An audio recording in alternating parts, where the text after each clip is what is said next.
আসসালামু আলাইকুম। এখন ফজরের আজান দিছে দেখেন, এমটি কন্টেইনার যেগুলো আছে এগুলো একটাও লড়তেছে না বা ধরতেছে না। শুধু কিছু কন্টেইনার এখান থেকে টেইলার আলাদাভাবে আনি, কিছু কন্টেইনার দিতে পারছি, তাও 20 দেওয়া নিষেধ সরাসরি। আর ওরা শুধু আপনার ব্যালেন্স কন্টেইনার যেগুলো ডাম্পিং করা আছে ওগুলো শুধু এসে দিয়ে মারে। ওদের এফএলটি নষ্ট, ওই এফএলটি পড়ে রয়েছে ওই। আর এসি একটাই নষ্ট। আর এসি একটা দিয়ে ডেলিভারি নামায়, আর একটা আপনার এমটি দেয় পুরান কন্টেইনার। এখানে শুধু নতুন কন্টেইনার দেওয়া এখন মানে তাদের না না করছে।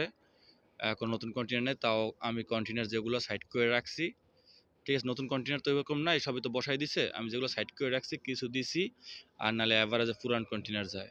আর 20 ফালাই রাখছি, কারণ 20 দেওয়ার মতো কোনো স্কোপ নাই, ওখানেও এফএলটি নেই, হাইয়েস্টার নাই, এখানে দেওয়ার মতো 20 কোনো রিকমেন্ড নেই। যার কারণে 20 এগুলো ফালাই রাখছি এখানে, যেন যা ডাম্পিং না হয়, জ্যামে না পড়ে। ওই যে দেখা যাচ্ছে এই যে ফাঁকে অনেক দূরে, এখানেও 3টে কন্টেইনার ফালাই রেখে এসে দিই আমি। তারপর আরও আছে, মানে 20গুলো বসতে দেই নেই, আর 40গুলো বসতে, 40 মানে 2টা না 3টা বসছে তারপরও, কারণ সবই উঠেছি, সবই তো বসাই দিছিল, সবই উঠেছি। দেখেন তাদের রিকমেন্ডের কি সমস্যা।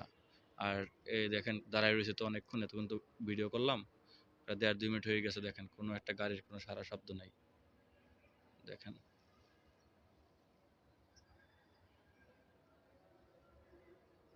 এদের কিপ ডাউন, এই দাঁড়ানো সাইবের, এই যে